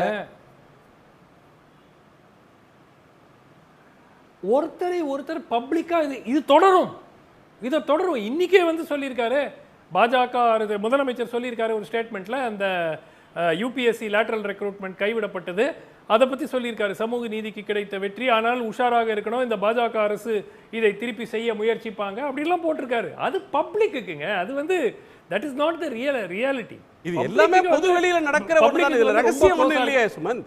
நீங்க வந்து அதனால எனக்கு சர்ப்ரைசிங்கா இருக்கு. இல்ல ஒரு நிமிஷம் குணா இது வந்து சீக்ரெட் இல்லையே. ஒரு நிமிஷம் நான் முடிச்சிடுறேன். சீக்ரெட் இல்ல, ஒரு நிமிஷம். இதே ராஜ்நாத் சிங் நேரா வராரு, இறங்குறாரு, இந்த ஃபங்க்ஷனுக்கு போறாரு, ரிலீஸ் பண்றாரு இந்த நாணயத்தை, முடிச்சிட்டு ஸ்பீச்சை முடிச்சிட்டு கை குலுக்கிட்டு போயிட்டாருன்னா அது வேற விஷயம். கலைஞருடைய நினைவகத்துக்கு போறாரு, அது வந்து பியூர்லி பொலிட்டிக்கல். அது என்ன கவர்மெண்ட் ஃபங்க்ஷன்? அது பியூர்லி பொலிட்டிக்கல் கெஸ்டர். அங்க அவர் மட்டும் போல, மாநில பாஜக தலைவரை கூட்டு போறாரு, மத்திய அமைச்சர் எல் முருகனை கூட்டு போறாரு. That is a political event, that is a political signal. அதுக்கும் அரசாங்கத்துக்கும் என்னங்க கனெக்ஷன் இருக்கு சார்? அவங்க ரெண்டு பேரும் அக்ரீட். இப்ப என்டிஏல கலைஞர் இருந்திருக்காரு. கலைஞர் அவர் வந்து அவர் பேச்சின் படி பார்த்தா அவர் மதிக்கிற ஒரு பெரிய தலைவர். அவருடைய நூற்றாண்டு அஞ்சல் தலை வெளியிடுறாங்க, சாரி நாணயத்தை வெளியிடுறாங்க. அங்க இருந்து ஒரு 300-400 மீட்டர்ல வந்து சமாதி இருக்கு. போய் ஒரு மதிப்பு செஞ்சுட்டு வரணும், மரியாதை செலுத்தணும்னா அது ஒரு ஜெஸ்டர் தானே. அதுக்கு பொலிட்டிக்கல் ஈக்குவேஷன் இருக்கா என்ன? தப்பே கிடையாது. சமாதிக்கு போகலன்னா ஒரு அர்த்தம், சமாதிக்கு போனாங்கன்னா இன்னொரு ஒரு நிமிஷம் இல்லாம அதுல பேச முடியும். குணா ஒரே ஒரு பாயிண்ட். ராஜ்நாத் சிங் அவர்களுக்கு கலைஞர் அறிமுகமானவர், அவரை பத்தி தெரிஞ்சிருக்கும், வாஜ்பாய் கவர்மெண்ட்ல வந்து அப்போ பழகி இருக்கலாம், எல்லாம் கரெக்ட். நீங்க மாநில தலைவரை கூட்டுட்டு போய் மாநில தலைவரா லெஃப்ட் அண்ட் ரைட் பேசிட்டு இருக்காரு திமுகவை எதிர்த்து, அவரை கூட்டு போய் அங்க நிக்க வைக்கிறது, இஸ் இட் நாட்? பாஜகவினுடைய ஆதரவாளர்கள் என்ன நினைப்பாங்க? இன்னைக்கு என்ன போட்டுட்டு இருக்காங்க சமூக வலைதளத்துல, என்ன எழுதிட்டு இருக்காங்க, நீ போய் பாருங்க. அதே இன்னைக்கு வந்து நிச்சயமாக சந்திரபாபு நாயுடு, நிதிஷ்குமார் ஒரு வேளை அரசை பலவீனப்படுத்த, அன்ஸ்டேபிள் ஆக்குவதற்கு, கவிழ்ப்பதற்கு முயற்சி எடுத்தால் திமுகவை ஒரு பேக்கப் பிளானாக கொண்டு வந்து வைத்திருக்கிறார்கள். அதுக்கு ஒரு ஸ்டெப்பாக பிளானா 4 பேர் இருக்குன்னு அவங்க நினைக்கலாம். திமுக போகுமா? சந்திரபாபு நாயுடுவும் நிதிஷ்குமாரும் கவிழ்க்கிற அரசுக்கு காப்பாற்றுறதுக்கு திமுக போனா திமுகவுடன் எதிர்காலம் என்ன ஆகும்? திமுக வந்து ஒரு பொலிட்டிக்கல் சூசைட் ஆயிடாதா? திமுக அங்க பாருங்க குணா, ஒரு நிமிஷம் குணா. இதே மாதிரி தான் 1999 பல கேள்விகள் கேட்கப்பட்டன. ஆனால் அதை தாண்டி திமுக கூட்டணியில் இருந்து ஆட்சியில் 99-2024 வெவ்வேறு காலகட்டங்கள் சுமன். 99ல கலைஞர் ஆட்சியை கவுக்கணும்னு ஜெயலலிதா ஒத்த காலம் நின்னாங்க. கலைஞர் ஆட்சி எங்க மாநிலத்தில் இருக்கும்போது ஆட்சியை கவுக்க முடியாது அப்படின்னு வாஜ்பாய் சொன்னதுனால் வாஜ்பாய் அரசை கவுக்க போனாங்க. எங்க கவர்மெண்ட்டை காப்பாத்துறதுனால உங்க கவர்மெண்ட் போகுதுன்னு அவர் ஆதரிச்சு ஓட்டு போடுற இடத்துக்கு திமுக போச்சு. அதையே திமுக பல பேர் கேள்வி கேட்டாங்க. அப்போ இது வந்து பொதுக்குழுல அப்பவே அவரால ஜஸ்டிஃபை பண்ண முடியல. இப்போ அதுவும் இதுவும் ஒண்ணா என்ன? இப்போ மோடி இங்க மாநில அரசுக்கு எந்த கிரைசிஸும் இல்ல, மோடி அரசை எதற்காக இவங்க காப்பாற்றணும்? மோடி அரசை மாநில அரசுக்கு எந்த விதமான கிரைசிஸ் இல்லை அப்படிங்கிறதுக்கே ஒரு காரணம் வந்து மத்திய அரசு எதுவும். இப்போ டெல்லியில் கிரைசிஸ் இல்லையா? அரவிந்த் கெஜ்ரிவால் கில்ட்டிங்கிறீங்களா? அப்போ மணிஷ் சிசோடியா கில்ட்டிங்கிறீங்களா? இல்லையே. அரவிந்த் கெஜ்ரிவால் உள்ள இருக்காரு, அவர் மேல கேஸ் இருக்கு. வச்சாங்கல்ல. டிஎம்கே கவர்மெண்ட்ல என்ன பிரச்சனை இருக்கு? முதலமைச்சர் என்ன இருக்கு? முதலமைச்சர் அடுத்து என்ன இருக்கு? ஆகும் என்ன? அப்படி பார்த்தா இந்தியால எந்த முதலமைச்சர் நீங்க சொல்லலாமே. பினராயி விஜயன் ஆரம்பிச்சு யார் மேலயும் கிடையாது. ஏங்க கவர்மெண்ட்டுக்கு என்ன சார் கிரைசிஸ் இருக்கு? எனக்கு அது புரியல. போய் ஒரு கடிதாச, ஒரு நிமிஷம் இருங்க குணா, லாஜிக்கா பேசுங்க, மக்கள் பார்த்துட்டு இருக்காங்க. யாரோ ஒரு நபர் போய் ஒரு கடிதத்துல இந்த மாதிரி சித்தராமையா அவர் மனைவி பேர்ல பிளாட் வாங்கி ஏமாத்திட்டு, அது நடந்தது எப்போ? பிஜேபி ஆட்சி காலத்துல. கர்நாடகால பாஜக ஆட்சியில் இருக்குது. அப்போ நடந்ததுக்கு உடனே என்ன பண்றாரு ஆளுநர்? சாங்ஷன் டு ப்ராசிக்யூட் கொடுக்குறாரா இல்லையா? இது உண்மையா பொய்யாங்கறத பத்தி பிரச்சனை கிடையாதுங்க சார் நான் இன்னொரு லாஜிக்ல கேக்குறேன். மத்திய அரசு சிம்பிள் லாஜிக் இருக்கு. இதை யோசிச்சு கேஜ்ரிவால் இந்த கோணத்தை கொஞ்சம் யோசிச்சு பாருங்க. நீங்க மிஸ் பண்ற ஒரு கோணம் நினைச்சுக்க. மோடி ஆல் பவர்ஃபுல்லா செகண்ட் டென்யூர்ல மோடி வந்து ஆல் பவர்ஃபுல் பிரைம் மினிஸ்டர். அவரை எவரும் எதிர்த்து கேள்வி கேட்க முடியாது. கட்சியிலையும் கேட்க முடியாது, வெளியிலையும் கேட்க முடியாது. எல்லாமே அவர்தான் அப்படின்னு சர்வ வலிமையோட இருக்கும்போதே தமிழ்நாடு அவர் எதுக்கு தான் செஞ்சது. தமிழ்நாடு அரசு எதிர்த்து தான் நின்னுச்சு. கவர்னர் மூலமா அவர் போடாத முட்டுக்கட்டை இல்ல. கவர்னர் எடுத்து கேஸ் போடலையா என்ன? கவர்னருக்கு எதிராக இங்க அரசியல்ல வந்து பொலிட்டிக்கலா வந்து காம்ப்ரமைஸ் பண்ணிட்டு போயிட்டாங்களா என்ன? ஒன்றிய அரசு எடுத்து கடைசி நிமிஷம் வரையிலும் போனாங்களா இல்லையா? இப்ப கலைஞரை வந்து சரி கோபாலபுரம் இல்லத்துல சந்திச்சுட்டு போன பிறகு இதே மாதிரி எல்லாம் பேசினாங்க. ஆனா பிஜேபி எதிர்ப்புல உறுதியா இருந்தாரா இல்லையா முதலமைச்சர் ஸ்டாலின்? பேசினார்கள். நீங்க திருப்பி திருப்பி அதான் சொல்றாங்க. பேசினார்கள், ஸ்டேட்மெண்ட் விட்டார்கள், போராட்டம் நடத்தினார்கள். இதுதான் திருப்பி திருப்பி சொல்றீங்க. அடிப்படையில் அதாவது நான் கேட்கிறேன், உதாரணத்துக்கு 2G கேஸ் 1 இன்ச் நகர்ந்திருக்கா 5 வருஷத்துல? கோர்ட்ல இருக்கு சார். அங்க பாருங்க இருக்கு, அப்பீல் இருக்கு. என்ன நடக்குதுங்க ஆயிடுச்சு. ஹைகோர்ட்ல இருக்கு. ஹைகோர்ட்ல கேஸ் நடந்துட்டு இருக்கு. ஹைகோர்ட்ல ஆயிரக்கணக்கான கேஸ் இருக்கு மாதிரி அத டெல்லி ஒரு விஷயம் நேயர்களுக்கு ஒரு விஷயம் ஆமாங்க ஆமாங்க ஆமாங்க ப்ராசிக்யூட்டிங் ஏஜென்சி யாருங்க? ப்ராசிக்யூட்டிங் ஏஜென்சி யாரு? சொல்லுங்க, பதில் சொல்லுங்க. மக்கள் பார்த்துட்டு இருக்காங்கல்ல. சிபிஐ தாங்க, கோர்ட் தாங்க ஆக்ஷன் பண்ணனும். அத ஏன் எத்தனை ஆயிரம் கேஸ் இருக்கு? இப்ப 2G கேஸ் வந்து வேணாம் நிறுத்தி வச்சிருக்காங்கன்றீங்களா? ஆமா, நான் திருப்பி கேக்குறேன். நீங்க வந்து ஆமா ஒரு நிமிஷம் இருங்க. இப்ப நீங்க சொல்ற இதுபடி பார்த்தா தமிழ்நாடு கவர்மெண்ட் கிரைசிஸ்ல இருக்கு. தமிழ்நாடு மட்டும் இல்ல, எந்த ஒரு மாநிலத்துல இருக்கக்கூடிய அரசியல் ஆட்சியும் கூட பிஜேபி இல்லாத ஆட்சி எல்லாமே அண்டர் கிரைசிஸ் தான். மோடி தயவு இல்லாம யாருமே முதலமைச்சரா இருக்க முடியாது. யார வேணாலும் கேஸ் போட்டு உள்ள வச்சிருவாங்க, முதலமைச்சரை கூட வச்சிருவாங்க. ஏற்புடையதா இல்லையா? ஏங்க ஜார்க்கண்ட் சீஃப் மினிஸ்டர் ஜெயில்ல போட்டாங்க. டெல்லி கேஸ் இருந்ததுங்க. இன்னைக்கும் ஜெயில்ல. கெஜ்ரிவால் மேல கேஸ் இருந்தது. பினராயி விஜயன் என்ன பண்ண முடிஞ்சது? ஜெயில்ல போட்டாங்க. பினராயி விஜயன் என்ன பண்ண முடிஞ்சது? ஒரு நிமிஷம் உத்தவ் தாக்கரேவை என்ன பண்ண முடிஞ்சது? சரி, என்ன பண்ண முடிந்தது? அதுக்கு மம்தா பானர்ஜி என்ன பண்ண முடிஞ்சாங்களா? அதுக்கும் எக்ஸ்பிளனேஷன் இருக்கு. அங்க மம்தா பானர்ஜியோட 3 மினிஸ்டர்ஸ் ஜெயில்ல இருக்காங்க. அவங்களுடைய பொலிட்டிக்கல் எய்ட்ஸ் மேல 12 கேஸ் 14 கேஸ் ஓடிட்டு இருக்கு. சாரதா ஸ்கேம் ஓடிட்டு இருக்கு. ஏங்க பிரச்சனை பழைய மோடி இல்லங்க. மோடி கவர்மெண்ட் நினைச்சதெல்லாம் செய்யறது இல்ல. இன்னைக்கு வந்து வித்ரா பண்ணிருக்காரு லேட்டரல் என்ட்ரியை. நல்லவங்க. ஓகே ஓகே ஓகே தங்கமானவங்க. மோடி அரசாங்கம் தங்கமான மக்களால் உள்ள அரசாங்கம். எந்த ஒரு எதிர்க்கட்சிக்கும் எந்த இன்னலும் கொடுக்காத அரசாங்கம். அக்செப்டட். விட்டுருங்க. ஏன்னா இது லாஜிக்கே இல்ல. நீங்களா என்னன்னு ட்விஸ்ட் பண்றீங்க. ஒண்ணுமே பண்ண முடியாது.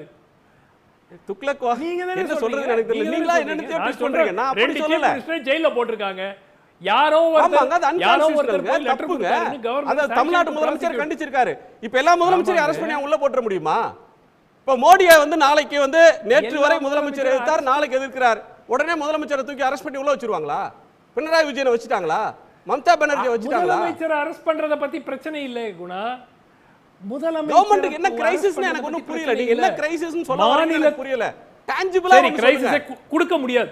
அவர்களால் மோடி அரசாட தயவில் எதுவுமே செய்ய முடியாதுங்க. அவர்கள் மனதில் மோடி அரசாங்கம் எதிர்க்கட்சி அரசுகளை மிகவும் கண்ணியமாக நடத்தக்கூடிய ஒரு அரசாங்கம். அக்செப்டட். இதுக்கப்புறம் ஒன்னும் ஆர்குமெண்ட் கிடையாது. நீங்க கிட்டத்தட்ட பிஜேபி, நீங்களே பிஜேபி ஸ்போக்ஸ்பர்சன் மாதிரி பேசுறீங்க குணா. இன்னைக்கு மோடி அரசு பிஜேபி ஸ்போக்ஸ்பர்சன் மாதிரி பேசுறீங்க. முந்தா நாள் கூட முதலமைச்சர் கடிதம் பிஜேபி மற்றதுக்கும் காசு கொடுக்கல. பிஜேபி சார்பாக முட்டுக்கட்ட போடுறாங்க. கவர்னர்ஸ் வச்சு பேரலல் கவர்மெண்ட் நடத்துறாங்க. இத நாள்தோறும் நாம் பேசிக்கொண்டுதான் இருக்கிறோம். அதுல என்ன மாற்று கருத்து இருக்கு? நான் சொல்ல வர ஒரே ஒரு point, Tamil Nadu government is not at the mercy of mister Modi. Chief Minister Stalin is not sitting on the chair at the mercy of union government. எந்த நெருக்கடியிலும் இந்த அரசு இல்ல. No state government இருங்க. No state government is at the mercy of the central government. ஆனால் மத்திய அரசு நினைத்தால் எந்த ஒரு மாநில அரசுக்கும் பிரச்சனைகளை தொடர்ந்து கொடுக்க முடியும். திடீர்னு இன்னைக்கு 2 பேரும் க்ளோஸ் ஆன அப்புறம் நீங்களே பிஜேபி யாரும் சொல்லலங்க. யாரும் அப்படி சொல்லல. யாராவது பிஜேபி சார்பா வந்திருந்தாங்கன்னா அவங்கள பேச சொல்லுங்க. இல்ல இல்ல இல்ல நீங்க தப்பு தப்பா நீங்களா அசியூம் பண்ணிட்டு நான் சொல்லாத நீங்களா ஒன்னு அசியூம் பண்ணி டிஃபெண்ட் பண்ணிட்டு இருக்கீங்க. இங்க சோஷியல் மீடியால படிச்சு வந்து பேசுறீங்க நினைக்கிறேன். ஐ அம் நாட் ஃபைட். அவங்களால ஒண்ணும் பண்ண முடியாது. ஆர்கே குறிப்பிடுறார். ஒரு நொடி பலவீனமாக இருக்காங்க. இதுல வந்து நமக்கு தெரிஞ்ச விஷயம், நம் முன்னால கண் முன்னால் பார்த்து கொண்டு இருக்கின்ற விஷயம் என்னவென்றால், எதிர்கட்சிகள் ஆளுகின்ற மாநிலங்களில் அவர்கள் வந்து சாதகமாக இருக்கின்ற எதிர்கட்சியானாலும் சரி, இல்லை பாஜகவுக்கு எதிராக இருக்கின்ற எதிர்கட்சியானாலும் சரி, அனைவருக்கும் இன்னல்கள் வந்து கொண்டே இருந்தது. சந்திரபாபு நாயுடு பிடிச்சி ஜெயிலில் போட்ட மனிதர், வைஎஸ்ஆரை பிடிச்சி ஜெயிலில் வச்ச மனிதர், அதற்கு பிறகு வந்து ரிலீஸ் பண்ணி அப்புறம் வந்து முதலமைச்சராக உட்கார்றார்.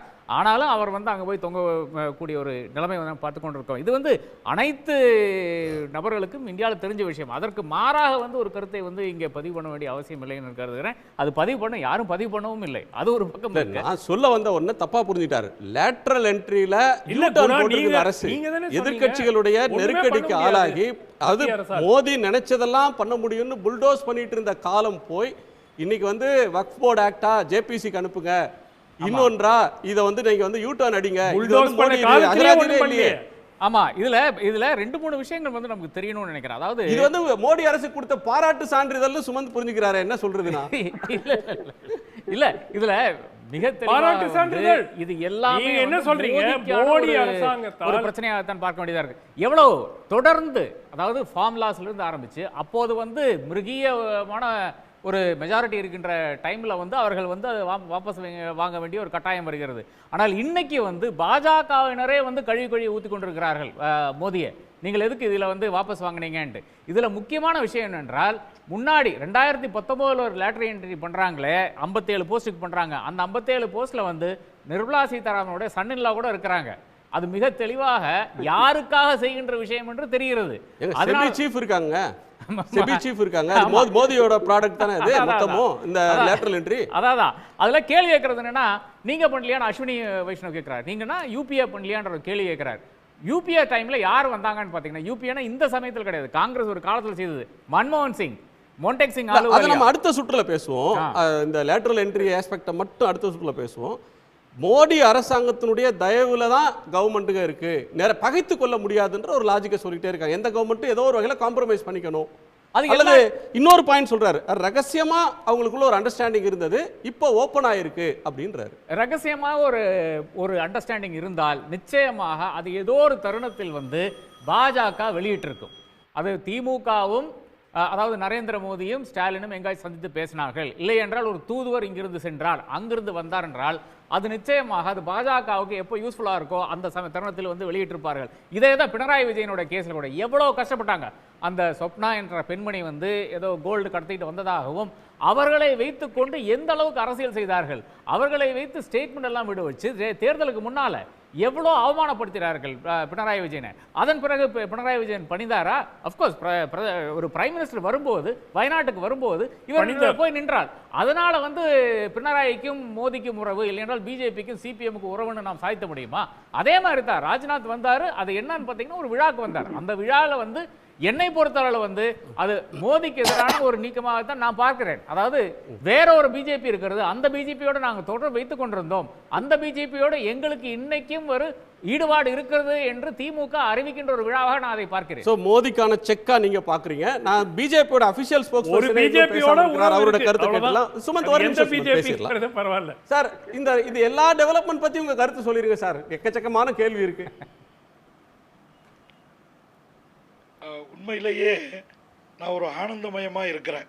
எப்படின்னா, நன்றி சொல்ல உனக்கு வார்த்தை இல்லை எனக்கு, நான் தான் மயங்குறேன் அப்படின்னு ஒரு அற்புதமான பாட்டு இருக்கும். உண்மையிலே குணா சாருக்கு ரொம்ப நன்றி. நீண்ட காலமாக இப்படி ஒரு தோற்றத்தை, இப்படி ஒரு மகிழ்ச்சியை, இப்படி ஒரு வெளிப்பாட்டை நான் பார்த்ததே இல்லை. எண்ணெயில் விழுந்த எள்ளு மாதிரி தான் குணா சாருடைய முகத்தை நான் பார்த்திருக்கேன். ஆனா இன்னைக்கு நெவர் எவர், ரொம்ப புரட்சி கவிதாசன் நெவர் எவர், ரொம்ப ரொம்ப நான் எப்போதும் மகிழ்ச்சியா தான் இருப்பேன். வாழ்த்துக்கள்ங்க.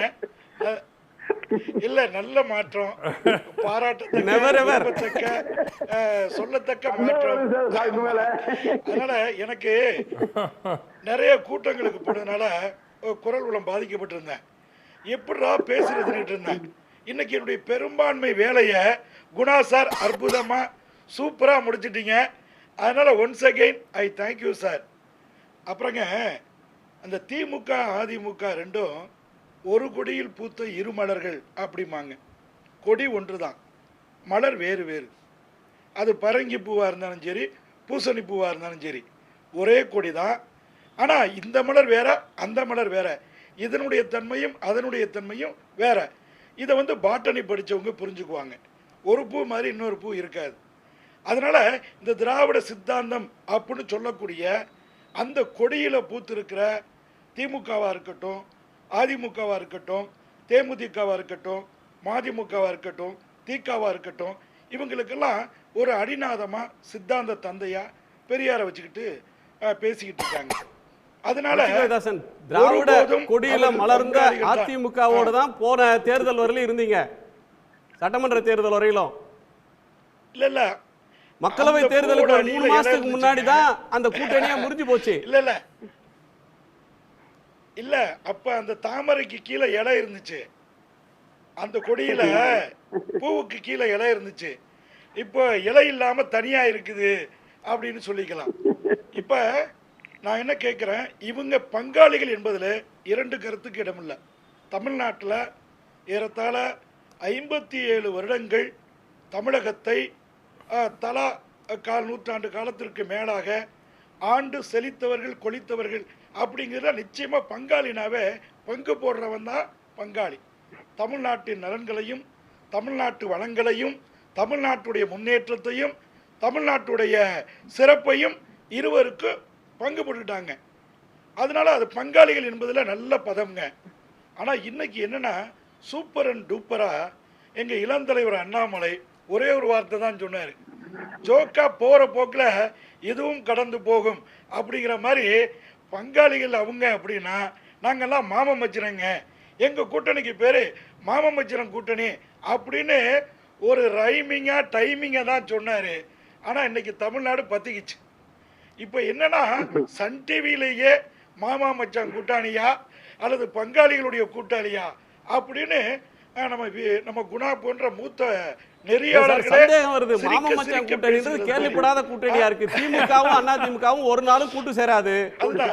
2 பேரும் அரசியல் ரீதியாக களத்தில் மோதிக்கொள்ளக்கூடியவங்க. சில பிரச்சனைகளை ஒத்த கருத்து இருக்குமே தவிர அரசியல் ரீதியாக திமுகவும் அதிமுகவும் ஒன்னே சேர மாட்டாங்க சார். ஒரே கூட்டணியில இருக்க மாட்டாங்க, எதிரும் புதிருமா தான் இருப்பாங்க. அரசியல் போட்டி என்பது இவர்களுக்கு இடையில தான். நீங்க என்ன சொல்றீங்க, இவங்கெல்லாம் பங்காளி, இவங்களோட கூட்டணி இல்ல, இவங்க 2 பேரும் ஒண்ணுக்குள்ள ஒண்ணுன்னு திமுகவும் அதிமுகவும் சொல்றீங்க. அது இல்லைன்னு நான் சொல்றேன்.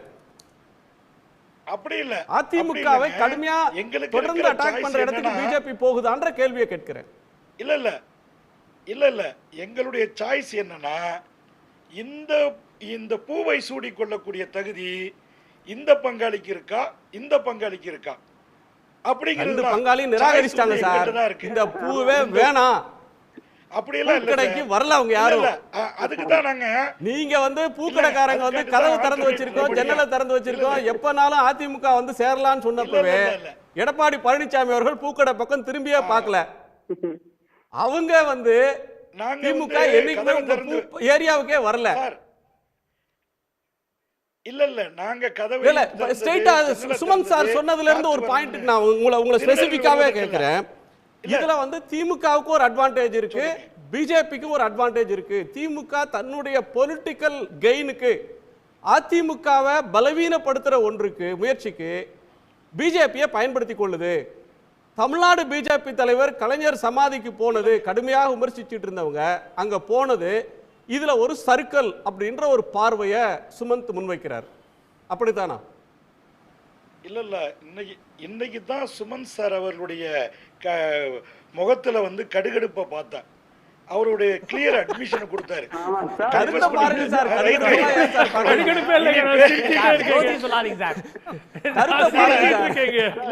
அதனால இல்ல நான் சொல்லிடுறேன் சார், ஒரு ட்ரையாங்கிள் ஃபைட் போயிட்டு இருக்கு சார். ஒரு முக்கோண வடிவிலான மோதல் தமிழகத்துல போயிட்டு இருக்கு. இப்ப எங்களை பொறுத்தவரையில எடப்பாடியார் துரோகி, மு.க. ஸ்டாலின் அவர்கள் எதிரி, இது எங்களுடைய கருத்து. ஸ்டாலின் அவர்களை பொறுத்தவரையில் எடப்பாடியார் எதிரி, பிஜேபி எதிரி அப்படிங்கிறது அவருடைய கருத்து. அது மாதிரி எடப்பாடியாரை பொறுத்தவரையில் பிஜேபி எதிரி, திமுக அப்படிங்கிற மாதிரி ஒரு ட்ரையாங்கிள் ஃபைட் போயிட்டு இருக்குங்க. இப்போ எங்களை பொறுத்தவரையில் ஒரே நேரத்தில் 2 குதிரைகளை சவாரி செய்ய முடியாது. ஒரு குதிரையில தான் சவாரி செய்ய முடியும். ஒரு நல்ல குதிரை உங்களை ஏத்த மாட்டேங்குது சார். குதிரை ஏத்தி போறதுக்கு சமா சுமக்க மாட்டோம்னு தமிழர் ஒரு முறை சொன்னாரு, ஏர்போர்ட்ல பேட்டியில சொன்னாரு. நாங்க என்ன பாவமா செஞ்சோம் பொது சுமக்கிறதுக்குன்னு. பின்னாடி அவரே போய் கூட்டணியில சேர்ந்தாங்க, அது வேற விஷயம். இல்ல சுமப்பதற்கு தயாரா இல்ல, குதிரை யாரும் தயாரா இல்ல. நீங்க இருக்கிறதாவும் அந்த ஆப்ஷன் நீங்க ரிஜெக்ட் பண்ற மாதிரி ஒரு ப்ரொஜெக்ஷனை பிஜேபி கொடுக்குதா? இல்ல சார், குணா சார் கொஞ்சம் பொறுமையா, மற்றவங்களுக்கு மாதிரி நீங்க கதவை திறந்து வச்சது, ஜன்னலை திறந்து வச்சதுன்னா சொன்னீங்க. காற்று வருவதற்காக தான் திறந்து வச்சோம், தென்றல் வருவதற்காக தான் திறந்து வச்சோம், திருட்டு போய் வர்றதுக்காண்டி இல்லை. அதனால நீங்க புரிஞ்சுக்கங்க. அதனால தயவு செய்து தமிழ்நாட்டில் இதுவரைக்கும் இருந்த ஒரு போர் மேகங்கள் அகன்று இன்னைக்கு ஒரு கார்காலம் மாதிரி கூடியிருக்கு. நீங்களே இப்போ என்ஜாய் பண்ணுறீங்க. இந்த நேயர்கள் இந்த நிகழ்ச்சியை உண்மையிலே என்ஜாய் பண்ணுவாங்க, அந்த அளவுக்கு போயிட்டு இருக்கு. அப்போ இதுதான் தமிழ்நாட்டுக்கு உகந்த மனோநிலை, இதுதான் தமிழ்நாட்டுக்கு ஏற்ற சீதோசன நிலை, சூழ்நிலை அப்படிங்கிறத மக்கள் புரிந்து கொள்வார்கள். நாங்கள் என்ன சொல்கிறோம் அப்படின்னா, எடப்பாடியார் ஏற்கனவே சின்னம்மா சசிகலா அவர்களால் நம்பிக்கை துரோகி என்று பாராட்டப்பட்டவர். அதே மாதிரி டிடிவி தினகரன் அவர்களால் நம்பிக்கை துரோகி என்று பாராட்டப்பட்டவர். மூத்த தலைவர் ஓபிஎஸ் அவர்களால் நம்பிக்கை துரோகி என்று பாராட்டப்பட்டவர். இப்போதைக்கு பாஜகவாலும் நம்பிக்கை துரோகி என்று பாராட்டப்பட்டிருக்கிறார் அப்படிங்கிறது தான். அதனால போர்க்களத்தில் எதிரிக்கு மரியாதை உண்டுங்க, துரோகிக்கு ஒருபோது மரியாதை கிடையாது. மோடி எங்களுடைய டாடின்னு சொல்லிட்டு எங்களுடைய எல்லாம் மேல அவர் குறிப்பிட்ட நபர்கள் எல்லோருமே அப்புறப்படுத்தப்பட்ட நபர்கள். அப்ப பாஜகவும் அப்புறப்படுத்தப்பட்ட பட்டியல் இருக்குன்னு தையா சொல்லிட்டார். நான் மகிழ்ச்சியை ஏற்றுக்கிறேன். ஏன்னா அந்த துரோகம் ஆனா ஒரே அந்த துரோகம் தமிழ்நாட்டுக்கு செய்யப்பட்டது என்று சொல்லப்பட்டால் நிச்சயமாக தமிழ்நாட்டு மக்கள் மகிழ்ச்சி அடைவாங்க. காரணம் என்ன? அதிமுக மீது இருந்த ஒரு களங்கத்தை எடப்பாடியார் துடைத்தெறிந்தார். அம்மா மீது இருந்த ஒரு களங்கம் போனது, அந்த 3 பேர் விலகி வருதுன்னு சொல்றாரு. ஏன்னா இதனால இன்னும் சொல்ல போனா பாஜக சொன்னீங்கன்னா மிகப்பெரிய மகிழ்ச்சி. தமிழ்நாட்டை வஞ்சித்து இயக்கம் பாஜக, தமிழ்நாட்டுக்கு மிகப்பெரிய மோசடி செய்த இயக்கம் பாஜக. இந்த பாஜகவுக்கு துரோகம் சொன்னா அந்த துரோகத்தை தொடர்ந்து அதிமுக செய்ய வேண்டும். இதுதான் நீங்க எல்லாம் எதிர்பார்ப்பு. நீங்க துரோகம் என்ன சொல்றீங்க? அண்ணாமலை அமைச்சர் இருப்பார், கனவு ஒருபோது தமிழ்நாட்டிலிருந்து வெற்றி மத்தியில நீங்க என்னைக்கும் போக முடியாது, மாநிலத்திலும் சட்டமன்றம் நுழைய முடியாது. சார் அண்ணாமலை அமைச்சராக்கணும்னா ஒரு செகண்ட்ல முடிச்சிருவாங்க சார். எல்முருகனை எப்படி அமைச்சராக்கணும் உங்கள்கிட்ட பாடம் படிச்சுக்கிட்டா சார், உங்கள்கிட்ட பாடம் படிச்சுக்கிட்டா அதெல்லாம் சார் இங்க பாருங்க, சகல வல்லமையோடு நாங்க இருக்கிறோம். இல்ல உங்க கூப்பாடெல்லாம் எடுபடாதுங்க. நிர்மலா சீதாராமன் அவங்க 6 முறை இன்னைக்கு நிதியமைச்சரா இருக்காங்க. நீங்க ஓட்டு போட்டு அவங்க வரல இல்லங்க, நீங்க புரிஞ்சுக்கங்க சார். அதிமுக பிஜேபி வேண்டாம் சொல்லி சார், நீங்க ஜன்னல் கதவு எல்லாமே நீங்க நான் பேசுறேன் கேளுங்க சார், நான் பேசுறத கேட்டுட்டு பேசுங்க சார். ஒரே சார் நான் பேசுறத கேளுங்க சார், நான் சொல்றத கேளுங்க சார். நீங்களே பேசிட்டு இருக்க சார். எங்க இங்க பாருங்க, நீங்க ஒரு நிமிஷம் நீங்க இப்படியே பேசுறீங்கன்னா திரு மணிகண்டன் புரட்சி கவிதாசன் பேசட்டும். ஒரு நிமிஷம் உங்க குறுக்கிட்ட சொல்லிட்டீங்க. நீங்க மிஸ்டர் மணிகண்டன் ஏன் டயத்தை நீங்க எடுத்தீங்கன்னா எடப்பாடியாருக்கு எங்க தலைவர் இன்னைக்கு தவக்கலை மாதிரி பேசாதீங்க, கிணத்து தவக்கலைன்னு சொல்லாதீங்க அப்படின்னு சொன்னாரு. இப்ப கிணத்து தவக்கலை எடப்பாடியார் இல்ல மணிகண்டன் நான் சொல்லுவேன். உங்க நேரத்துல பர்சனல் அட்டாக் வேணாம் சார். சார் பர்சனல் அட்டாக் வேணாம், புரட்சி கவிதாசன் ஜாலியா பேசுவோம். பர்சனல் அட்டாக் வேணாம் சார். அப்புறம் ஏன் வாங்க சார், உங்க டயத்துல நான் இன்டர்ஃபியர் பண்ணேனா சார்? உங்க டயத்துல நான் அவர் அமைதியாயிட்டார் சார். நீங்க உங்க பாயிண்ட் வந்துருங்க சார் ப்ளீஸ். அது மாதிரி என்ஜாய் பண்ணுங்க சார், என்ஜாய் பண்ணுங்க. ஒரு நாணயம் என்றால் சார், ஒரு நாணயம் என்றால் 2 பக்கங்கள் இருக்கும், எல்லாருக்கும் தெரியும். அது மாதிரி ஒரு தலைவர் என்றால் 2 பக்கம் இருக்கும், எல்லாருக்கும் தெரியும். ஆனால் கலைஞரை நாங்கள் திட்டுவது உண்மை, இப்பவும் திட்டுறோம். திமுகவை விமர்சனம் பண்றோம், எதிர்க்கிறோம். அவங்களுடைய சித்தாந்தத்தை வேரடி மண்ணோடு பிடுங்கி வீசணும் அப்படிங்கிறோம். இந்திய சமுதாயத்துக்கு ஒவ்வாத சித்தாந்தம், அது ஒரு அலர்ஜி அப்படிங்கிறோம். நீங்களே எங்களை திட்டுறீங்க, எய்ட்ஸுங்கிறீங்க, சனாதனங்கிறீங்க, கொரோனாங்கிறீங்க, டெங்குங்கிறீங்க. சொல்லுங்க, நீங்கள் எங்களை விமர்சிக்கிறக்கும் நாங்கள் உங்களை விமர்சிக்கிறக்கும் பரஸ்பர உரிமை இருக்கிறது, கடமை இருக்கிறது. தீர்ப்பளிக்க வேண்டியவங்க மக்கள் பார்த்துக்கிட்டு இருக்காங்க, அவங்க தீர்ப்பளிக்கட்டும். ஆனால் நீங்கள் வந்துட்டு ஏங்க ஒரே ஒரு நிகழ்ச்சிக்கு ராஜ்நாத் சிங் வந்தாருங்க. அது வந்து நாணய வெளியீட்டு விழாதான். ஒரு கற்றசிக்காண்டி சமாதிக்கு போனார். அதிலே வந்து கடற்படையுடைய கண்காணிப்பு அமைப்பை திறந்து வைக்கவும் செய்தார். கடற்படையுடைய இயக்குனர் இறந்து போன துக்கத்துக்கும் போனார். ஆனால் அந்த 2 நிகழ்ச்சியை வசதியாக மறந்துட்டு ஒட்டுமொத்தமாக அறிவாலயத்துக்கு வந்துட்டாரு, ஸ்டாலினோட கை குலுக்கிட்டாரு. திமுக காரர்கள் புகழ்வதை விட அதிகபட்சமாக புகழ்ந்துட்டாரு. ஏங்க கலைஞர் என்ன சாதாரண மனிதனா? நான் தான் கேட்கிறேன். வாழ்நாள்ல வெற்றையும் தோல்வியும் வீரனுக்கு அழகுமாங்க. ஆனா கலைஞருக்கு அழகு வெற்றி மட்டும்தாங்க. அவர் வாழ்நாள்ல தோல்வியே பார்க்கல, 0ல இருந்து துவங்கினவர் அவர் பயணத்தை. வாழ்க்கையின் கடைநிலையிலிருந்து உச்சாணிக்குள்ள உட்கார்ந்தவர். அதுல புகழ்றதுல என்ன பிரச்சனை சார்? அவரை புகழ்றதுல பாராட்டுறதுல என்ன பிரச்சனை?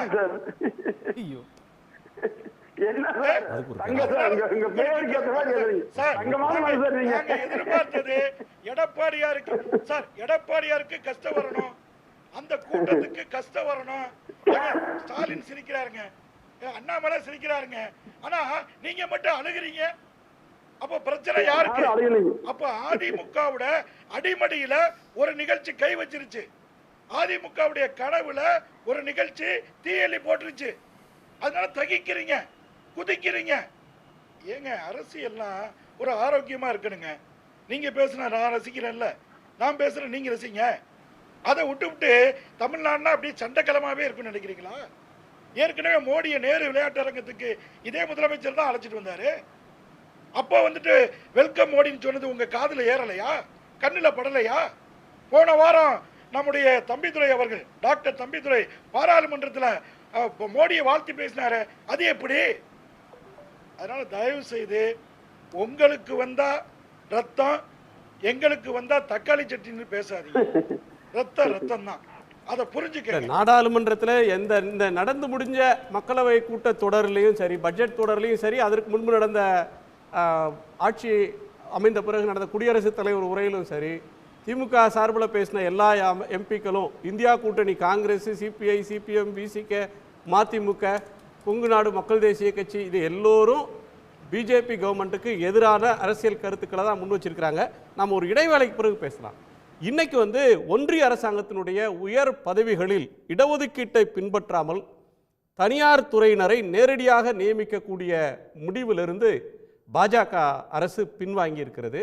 இது மோடி அரசாங்கத்தை பொறுத்தவரையிலும் முன்பெல்லாம் அவர்கள் பின்வாங்கியதில்லை. இப்போது பெரும்பான்மை இல்லை, எதிர்க்கட்சிகள் மிக கடுமையாக தங்களுடைய விமர்சனத்தை முன் வச்சிருக்கிறாங்க. கூட்டணி கட்சியிலேயே சில கட்சிகள் எதிர்த்த நிலையில் பின்வாங்கி இருக்கிறாங்க. இது எதை காட்டுகிறது அப்படின்னு ஒரு கேள்வியை நேயர்கள் முன்னாடி வைத்திருக்கிறோம். பலவீனத்தினுடைய வெளிப்பாடா, அல்லது பிஜேபி சொல்வதைப் போல சமூக நீதி மீது மோடிக்கு இருக்கக்கூடிய அக்கறையா, எதிர்க்கட்சிகளுடைய வலிமையை இது காட்டுகிறதா, பெரும்பான்மை இல்லாததால் இறங்கி வருகிறார்களா என்கிற ஆப்ஷன்ஸ் இருக்கு. ஒரு இடைவேளைக்கு பிறகு நாம விவாதிக்கலாம். ஒரு சிறு இடைவேளைக்கு பிறகு கேள்விக்களம் தொடரும்.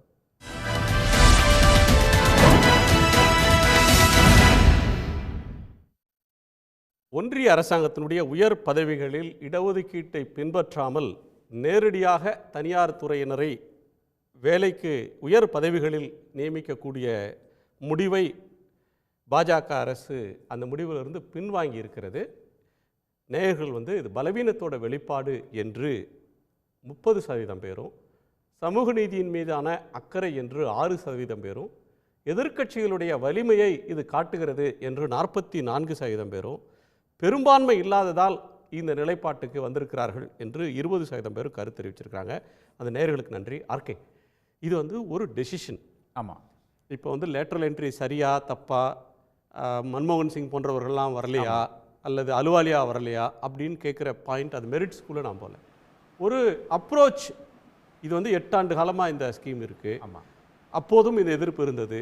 அது எதிர்கட்சிகள் லேட்டரல் என்ட்ரி வேண்டாம், ரிசர்வேஷன் ஃப்ளோட் ஆகுது, மெரிட்டோரியஸ் ஆஃபீஸர்ஸ்க்கான அந்த வாய்ப்பு பறி போகுது, ஆர்எஸ்எஸ்ஐ சேர்ந்தவங்க அந்த கருத்தியல் நாட்டம் இருக்கிறவங்க உள்ளே வராங்கன்ற விமர்சனம்லாம் அப்பவும் இருந்தது. அப்போ பின்வாங்காமல் இப்போது பின்வாங்குறாங்க அப்படின்னா இதை தனிச்சு பார்க்காம வக்ஃபு சட்டம் அப்படின்னா எந்த சட்டத்தையும் ஜேபிசிக்கு அனுப்பாதவங்க இதுக்கு ஜேபிசிக்கு அனுப்புகிறாங்க. பிராட்காஸ்ட் பில்லு ஒன்று வருது அப்படின்னா அதை வந்து அந்த மசோதாவை அப்படியே பின்வாங்கிட்டு கிடப்பில் போடுறாங்க. இந்த அணுகுமுறை அப்படின்ற ஒன்று என்ன பொலிட்டிக்கல் மெசேஜை கன்வே பண்ணி இல்லை, மிக தெளிவாக வந்து மோடிக்கும் அமித்ஷாவுக்கும் நீங்கள் ஸ்பேஸ் கொடுத்தீங்கன்னா அவங்க வந்து ஆட்டோக்ராட்ஸ் ஆகி மாறிடுவாங்க.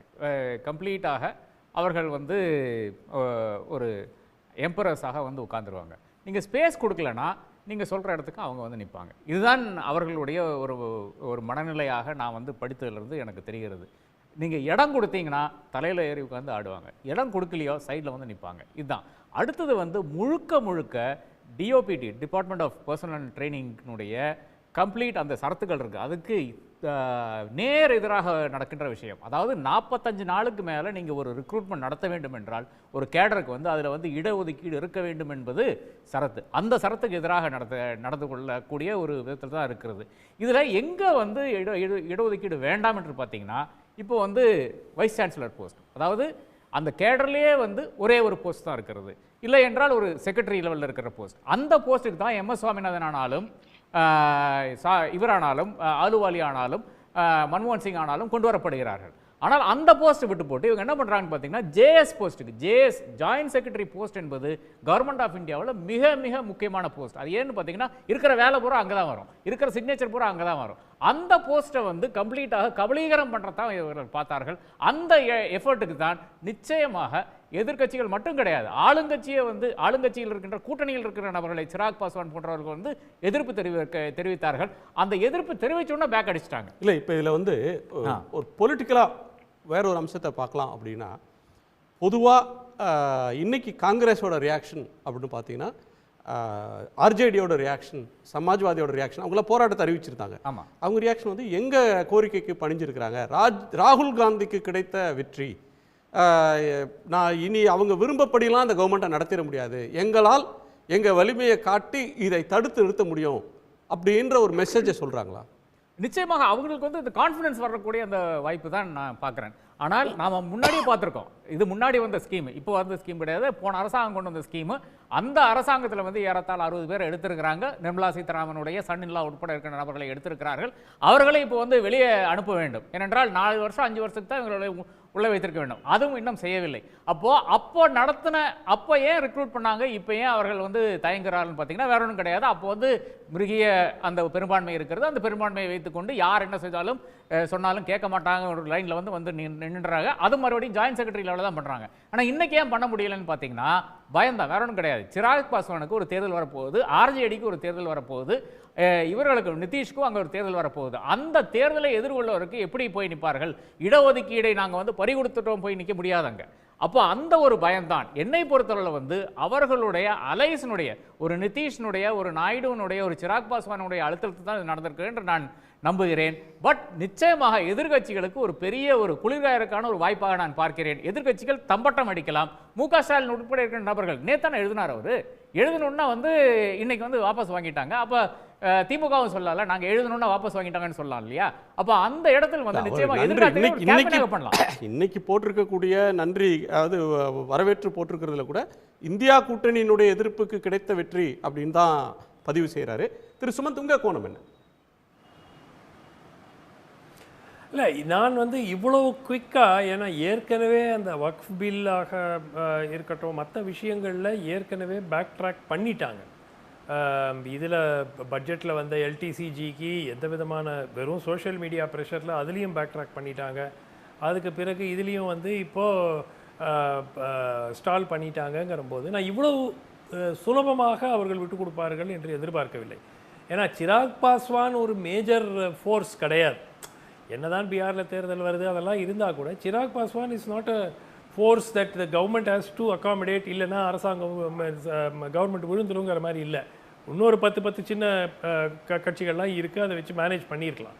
பட் இவ்வளவு இந்த முறை வந்து தேர்தல் முடிந்த பிறகு இருந்தே தி ஸ்டைல் ஆஃப் ஃபங்க்ஷனிங் வந்து மிகப்பெரிய ஒரு மாற்றம் ஏற்பட்டிருக்கு. எங்கெல்லாம் எதிர்ப்பு பெருமளவில் வருகிறதோ அங்கெல்லாம் ஒரு ஸ்டெப்பு பின்வாங்கிறாங்க.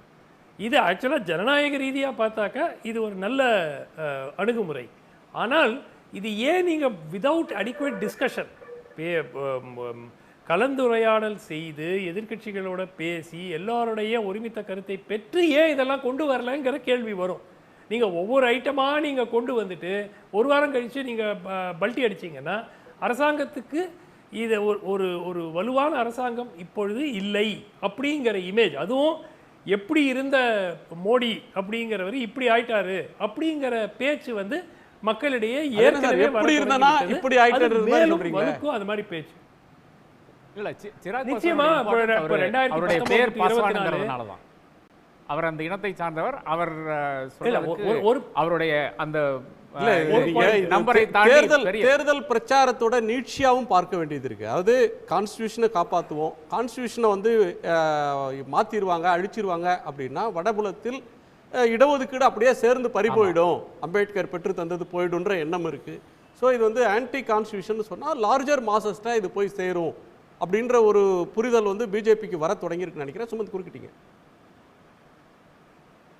இல்லை அப்போது இதை கொண்டே வந்திருக்கலாம் வேண்டாமே, அது தெரிஞ்சிருக்குமே. இப்போ எப்போ கொண்டு வந்தாங்க? 2 வாரம் தானே ஆகுது.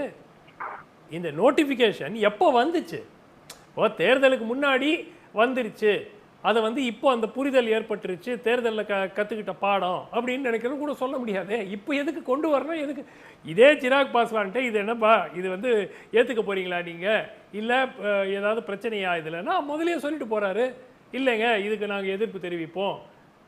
ஸோ நான் என்ன சொல்கிறேன், இதை இந்த மாதிரி பப்ளிக்காக கொண்டு வந்து வாபஸ் பெறுவதில் அரசுக்குத்தானே ஒரு லாஸ் ஆஃப் ஃபேஸு, அதை ஏன் அலோவ் பண்ணுறீங்க? அதுலேருந்து தான் வந்து பிரச்சனை வருது. இது முதலியே வந்து வெளியே வரதுக்கு முன்னாடி கில் பண்ணால் யாருக்காவது தெரிஞ்சிருக்குமா? யாருக்குமே தெரிஞ்சிருக்காது. இந்த மாதிரி ஒரு திட்டம் இருக்கிறதே தெரிஞ்சிருக்காது. ஸோ இதுதான் பிரச்சனை. ஸோ அதனால தான் வந்து இந்த மோடி பிரைம் மினிஸ்டர் கேண்டிடேட் அப்படின்னு முன்வைச்சதும் சரி, அதுக்கு முன்பு அவங்க ஒரு யூஎஸ்பிஏ ஒரு கார்பரேட்டாக மற்றவங்கள்ட்ட சொல்கிறது வந்து ஒரு கொயலேஷன் ப்ரெஷருக்கு ஆளாகாத ஒரு பிரைம் மினிஸ்டர், அவரை யாராலையும் எந்த நிர்பந்தத்துக்கும் படுத்தி அவரை வந்து பணியை வச்சிட முடியாது, ஒரு திடமான வலிமையான பணியாத ஒரு பிரைம் மினிஸ்டர், இப்படிலாம் அவரை மார்க்கெட் பண்ணாங்க.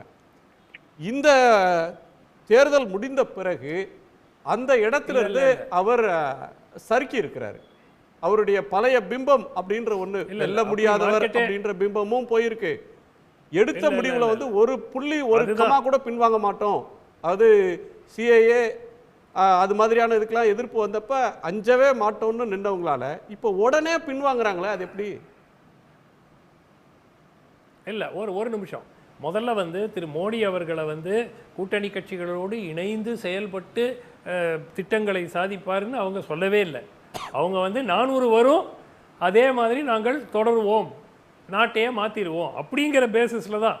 இது தேர்தல் முடிவுகளுக்கு வந்த பிறகு தான் இந்த பேச்சே ஆரம்பித்தாங்க. இந்த மாதிரி மோடி வந்து மற்றவர்களோட சேர்ந்து பணிபுரியக்கூடியவர் அப்படிங்கிறது. அது அப்போவே எல்லாருக்கும் சந்தேகம் இருந்தது. ஏன்னா மைவே ஆர் த ஹைவே என்று தொடர்ந்து ஆட்சி பொறுப்பில் குஜராத்தில் இருந்தாலும் சரி மத்தியில் இருந்தாலும் சரி அவ்வாறு செயல்பட்டு பழகி போனவர் திடீர் என்று எப்படி கூட்டணி கட்சிகளோட ஆட்சி நடத்த முடியுங்கிற கேள்வி எல்லோருக்கும் வந்தது. அதற்கு பதில் தான் இப்போ வந்துட்டு இருக்கு. அது வந்து அவருக்கு அவ்வளவு சுலபமான ஒரு காரியமாக இல்லை. அதனால் அரசினுடைய செயல்பாடு கிட்டத்தட்ட ஒரு ஸ்டைனி ஆகிறது. அது ஸ்தம்பித்து போகுமா இல்லையாங்கிறது போக போகத்தான் தெரியும். திரு புரட்சி கவிதாசன், இல்லை இந்த லேட்ரல் என்ட்ரி அந்த விஷயம் வந்துட்டு மோடி அரசாங்கத்துடைய புதிய கண்டுபிடிப்பு கிடையாது. 1966 இருக்குது. மொராஜி தேசாய் அவருடைய சேர்பர்சனாக இருந்திருக்காங்க. காங்கிரஸ் கவர்மெண்டில் ஜெய்பா அவர் நம்ம வீரப்ப மொய்லி சேர்பர்சனாக இருந்திருக்காரு. அதனால் காங்கிரஸ் ஒரு 50-60 வருஷங்களுக்கு முன்பாகவே இந்த நாட்டில் நடைமுறைப்படுத்தியதைத்தான் நாமும் நடைமுறைப்படுத்துகிறோம். இது வந்து நிர்வாக சீர்திருத்த ஆணையம் என்பது கட்டாயமாக பியூரோக்ரஸி படித்தவங்களுக்கு அறிஞ்சவங்களுக்கு எலெக்டட் வே ஒன்று இருக்கணும், செலக்டட் வே ஒன்று இருக்கணும். நியமனம் ஒன்று, தேர்வு ஒன்று. அந்த நியமனம் என்பது விதிவிலக்கு, தேர்வு என்பது விதி. அப்போ யூபிஎஸ்சி என்கிற பரீட்சை மூலமாக ஐஏஎஸ் ஐபிஎஸ் போன்ற ஆட்சி பணிகள் வந்தாலும், இந்திய குடிமைப் பணிகள் வந்தாலும், அதை தாண்டி சில மூத்த தகுதியான திறமையான யாரையும் இந்திய அரசாங்கம் இழந்துவிடக்கூடாது என்று காங்கிரஸ் ஆட்சி காலத்தில் ஒரு அரை நூற்றாண்டுக்கு முன்பாகவே அறிமுகப்படுத்தப்பட்டது தான். புதுசாக நாங்கள் ஒன்றும் கொண்டு வரல. இன்றைக்கு சமூக நீதி பெயிண்ட் அடிச்சு ஒரே ஒரு கொடுக்கிறேன். அங்க வந்து செக்ரட்டரி லெவல்ல மட்டும்தான் இந்த அப்பாயின்மெண்ட்ஸ் நடந்தது. அதுதான் செக்ரட்டரி லெவல்ல கொண்டு வர்றதுல வந்து எனக்கு சரி, பாக்கி யாருமே வந்து அதுல வந்து மறுக்க முடியாது சார். ஏனென்றால் MS சுவாமிநாதனை நீங்க வந்து கொண்டு வந்தாங்க அவர் கிரீன் ரெவல்யூஷன் டைம்ல. அதே மாதிரி மோன்டேக் சிங் அலுவாலியா, அதே மாதிரி நம்மளுடைய மன்மோகன் சிங், இந்த மாதிரி நபர்களே கொண்டு ஜாயின்ட் செக்ரட்டரி லெவல் கொண்டு வரல. 45 பேரை கொண்டு வரல, 50 பேரை கொண்டு வரல, 3 பேர் 4 பேர். கவர்மெண்ட் ஆஃப் இந்தியாவுக்கு தேவைப்பட்ட எக்ஸ்பர்டீஸ் கொண்டு வர்றாங்க. ஜாயின்ட் செக்ரட்டரி என்பது வந்து ஒரு growing cadre சார். ஒரு 45 வயசு இருக்கின்ற நபர், 45 வயசுல நீங்க என்ன அக்காம்ப்ளிஷ்மென்ட் பண்ண முடியும்? MS சுவாமிநாதனுடைய அந்த எக்ஸ்பர்டீஸ் எதுக்கு தேவைப்பட்டது? கிரீன் ரெவல்யூஷன் தேவைப்பட்டது. மன்மோகன் சிங்கினுடைய எக்ஸ்பர்டீஸ் எதுக்கு தேவைப்பட்டது? நம்மளுடைய ஃபைனான்சஸ் வந்து செட்டரேட் பண்றதுக்கு தேவைப்பட்டது. மோன்டேக் சிங் அலுவாலியாவுடைய தேவைப்பட்டது. எக்கானமியை வந்து மேல கொண்டு வரதுக்கு தேவைப்பட்டது. இப்படி ஒவ்வொரு செக்டர்லயும் கொண்டு வந்தாங்க. ஆனா ஒரு மாதவி குச்சி மாதிரி ஆளுகளை நம்ம வந்து கொண்டு வரவில்லை, இந்தியா கொண்டு வரவில்லை. அது வந்து வேணுமென்றே மோசடி செய்வதற்காக கொண்டு வந்த ஒரு விஷயமாக தான் பார்க்க வேண்டியதா இருக்கிறது. நீங்க பேசுறது டூ மச் சார். நீங்க பேசுற too much sir. Too much தான் சார். டூ மச் தான் சார். இதுதான் உண்மை நிலை. உங்களுடைய அஸ்வினி வைஷ்ணவ் என்ற ஐஏஎஸ் அதிகாரி வந்து பொய் சொல்கிறார் சார். எக்ஸ் ஐஏஎஸ் ஆபீசர், அவருக்கு தெரிஞ்ச விஷயம். அவர் ஏன் இப்படி போய் சொல்றாரு? எதற்காக மன்மோகன் சிங் தெரியும். 45 நபர்களை வந்து ஒரு இடத்துல வந்து கொண்டு வரவில்லை.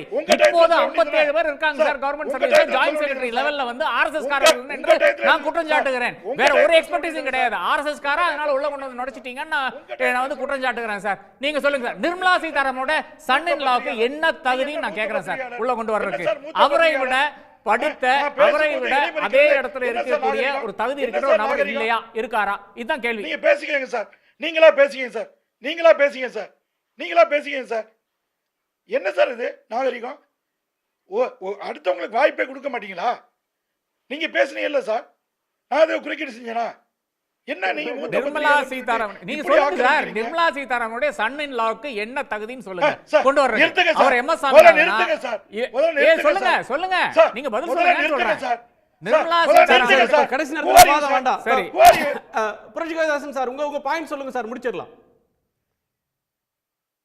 சார். அதாவது இந்த வயது தகுதி இதெல்லாம் இது மாதிரி பழமைவாதிகள் தான் வச்சுக்குவாங்க. பாரதியார் சுப்பையாவா இருந்தவது 8 வயசுல சுப்பிரமணிய பாரதியாரா மாறினாரு. அப்ப கேப்பியலா அவருக்கு என்ன வயசு, அவருக்கு என்ன பக்குவம், அவருக்கு என்ன இதுன்னு? சுந்தர் பிச்சை இன்னைக்கு உலகத்தையே ஆண்டுகிட்டு இருக்காரு. ஏன் சார் இவ்வளவு கேவலமா திந்திக்கிறீங்க சார்? செபியோட சேர்மனா இருக்கக்கூடிய மாதாபி தமிழ்ல சொன்னா மாதவி, அவங்க மேல ஒரு குற்றச்சாட்டு வலிமையா வந்து ப்ரூவ் ஆகி நிக்குது. அவங்க இது மாதிரி புறவாசல் வழியாக இடஒதுக்கீட்டை பின்பற்றாம நேரடியா வேண்டியப்பட்டவங்கன்னு நியமனமானவர். இன்னைக்கு என்ன அவங்களுக்கு அக்கௌண்டபிலிட்டி இருக்கு? ராஜராஜ சோழன் அதான் சார் நான் சொல்றேன் சார். ராஜராஜ சோழன் காலத்திலேயே 50 குழு என்பேராயம்னு இருக்கு. இந்த என்பேராயம்ங்கிறது தேர்ந்தெடுக்கப்பட்ட அமைப்பு, 50 குழுங்கிறது நியமன அமைப்பு. 1000 ஆண்டு வரலாறு சார் அட்மினிஸ்ட்ரேஷன்ங்கிறது. நேத்துக்கு இன்னைக்கு வந்தது இல்ல. ஏன் இப்படி பேசுறாங்கன்னு 75 ஆண்டு கால வரலாறுல திடீர்னு 57 பேர் மோடி அரசு வந்த பிறகு ஜாயின்ட் செக்ரட்டரி லெவல்ல போட்டது இன்னைக்கு 57 பேர் இருக்காங்க சார். அதுதான் சீர்திருத்தம். புறவாசல் வழியா இந்த பீரியட்ல தான் சார்.